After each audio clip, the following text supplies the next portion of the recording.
If you are tired tonight, come with me for a little while. Leave the noise where it is. Leave the busy thoughts, the unfinished things, and the feeling of needing to be somewhere else.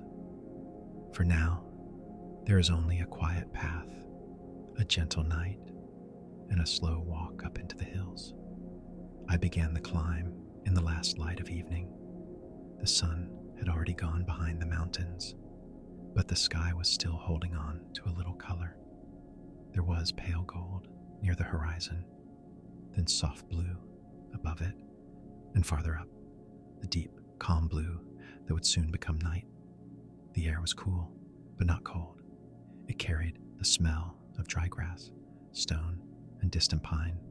The path was narrow and easy to follow. It curled through an open hillside where small wild flowers rested in the fading light. Some had already folded in for the night. Others still stood open, catching the last warmth of the day. My steps were slow. The ground beneath me was firm, and the evening felt peaceful from the very first moment. Below me, the lower fields and roads were beginning to disappear into shadow. The farther I walked, the quieter everything became.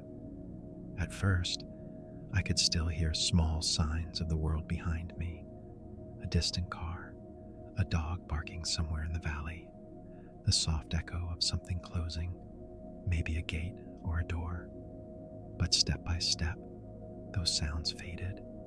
The mountain kept them below, and the path carried me higher into a softer kind of silence. Soon there was only the wind. It moved lightly through the grass and brushed past my sleeves. It was not a cold wind. It felt gentle and summer soft, as if the day had left a little warmth behind for the night to carry. I followed the path around a bend, and the view opened wider. Ahead of me were darker slopes, rising one after another. Behind them, the highest peaks were already turning blue-gray in the fading light. Above them, the first star appeared, then another, quiet little points of light, arriving without effort, as if the sky was slowly waking up. I kept climbing. There were a few pine trees near the path now, spaced far apart, their shapes still and watchful. I could smell their resin in the cooler air. Somewhere close by, a small stream moved over stone. I could not see it at first, but I could hear it, a soft, clear sound hidden in the grass. When I found it, it was only a narrow thread of water, slipping down the mountain in silver lines. Crouched beside it and touched the surface. It was cool against my fingers, the kind of cool that makes you feel awake for a moment and then strangely calm. I stayed there for a little while. The stream went on with its own quiet journey. The sky darkened more. The wind moved gently above me. I listened, and everything around me seemed to settle into place. After a while, I stood and followed the path again. It became steeper, but never difficult. It felt like the mountain was not testing me. It was simply asking me to slow down. So I did. I walked without hurry, letting my breath find an easy rhythm, step by step, in and out, nothing to prove, nothing to chase. As the night deepened, the valley below began to change. I looked back and saw something I had not expected. A soft white layer was forming beneath me. At first, it looked like mist caught between the lower hills, but as I climbed higher, it spread farther and farther, filling the spaces below like a quiet sea. Clouds, they were gathering in the valley, smooth and pale in the moonlight. I stopped to watch them. They did not move quickly. They only drifted and rose a little, until the roads, the trees, and the distant fields below were slowly covered. What had once been the world beneath me was now hidden under a soft white blanket. The sight made the whole mountain feel dreamlike. I was still on the path, could still feel the ground beneath my feet, the wind on my face, the quiet pull of the climb in my legs. Everything was real, and yet the clouds below made it feel as if I had stepped away from ordinary things and entered a gentler place. I walked on with that feeling.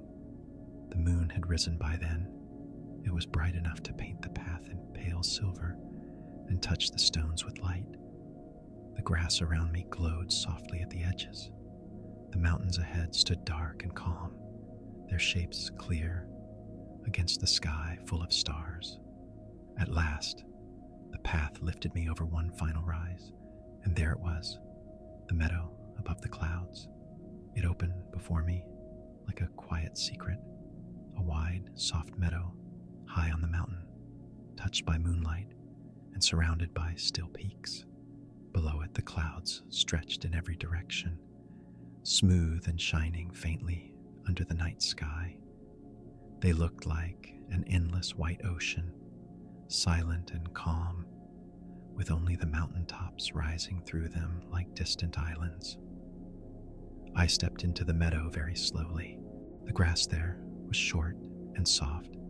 It moved in light waves under the wind. Tiny flowers, pale and quiet, were scattered through it. The air felt cleaner somehow, thinner and fresher, carrying the scent of grass, stone, and night. I walked a little farther until I reached the center of the meadow. Then I stopped. There was nowhere else I needed to go. All around me, the world seemed to have fallen asleep. The valley was gone beneath the clouds. The roads were gone. The little signs of life below were gone. Even the sounds were different here, softer, farther away. I could hear the wind in the grass. I could hear my own breathing. And now and then, from somewhere far down the mountain, I could hear the faintest sound of water moving in the dark. I lowered my bag to the ground and sat down. The grass was dry and comfortable. The earth beneath it still held a little warmth from the day. I looked out across the clouds and watched moonlight rest on their soft surface. It did not feel cold or empty. It felt peaceful, like being above all the noise, above all the pressure, above all the things that ask for too much. For a long moment, I simply sat there and let the quiet settle over me. Then I lay back in the grass. The sky above me was wide and full of stars, so many stars that I stopped trying to see each one clearly. Together, they became a soft brightness, a calm pattern spread across the dark. A thin cloud drifted near the moon, and its light turned gentler, more dreamlike. The wind touched my face. The grass brushed softly against my hands. The meadow held me in stillness. I thought about how long it had been since I had felt this unhurried. Nothing was pushing me forward here. Nothing was asking for an answer. The mountain did not need anything from me. The sky did not need anything from me. The clouds below did not need anything from me. I only had to rest. My breathing slowed. The stars softened at the edges. The quiet grew deeper, not empty, but full in its own gentle way, full of space, full of calm, full of the feeling that I had climbed far enough for one night. I pulled my blanket lightly around me and settled deeper into the grass. Beneath me, the earth was warm. Above me, the sky was endless. Below me, the clouds drifted on in silence. I closed my eyes for a moment, then opened them once more to look at the stars. They seemed very close from up there, not sharp or distant, but soft and kind, as if they had been waiting patiently all night for someone to come and rest beneath them. My eyes grew heavy. The wind moved gently through the meadow. The mountains stood around me in silence, and slowly, high above the sleeping world, I let myself grow still. I let the path disappear behind me. I let the valley stay hidden beneath its blanket of clouds. I let the night hold me. Then, under the open sky, in the quiet meadow above the clouds, I closed my eyes and drifted softly into sleep.